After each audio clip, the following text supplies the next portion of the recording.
Hello everyone! To this video, samahan nyo akong magluto ng gulay dahil parang sobrang tagal na hindi na rin ako nagluluto ng gulay. So ngayon naipsipan ko at nag-crave ako ng gulay at ang aking mga kasama sa bahay.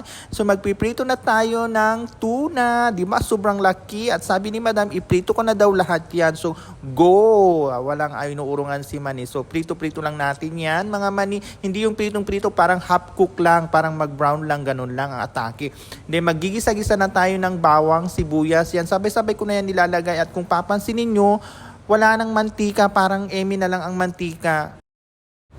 Ayan, ilagay na natin ang kamatis. Yan, halu-haluin lang natin. Kaya hindi ko na siya nilagyan ng gaanong mantika kasi yung isda parang morgana na ang mantika. So, lesson tayo sa mantika mga Mani. Yan, ilagay na natin ang tuna at saka ang tuna talaga, ang spinach, di ba? Ayan, the more gulay dapat ang kainin natin mga Mani para naman healthy living tayo, di ba? Ang atake. Yan, ilagyan din natin ng dahon ng malunggay dahil alam niyo yan, masustansya yan.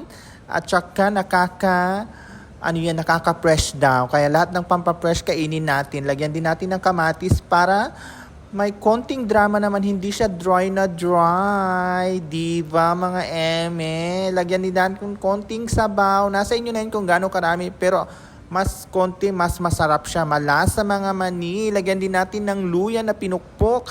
Kasi para mawala yung lansa. Yan. Ganyan lang kadali. Hayaan lang kumulo at takpan. Luto na mga Mani. So please like and share and comment.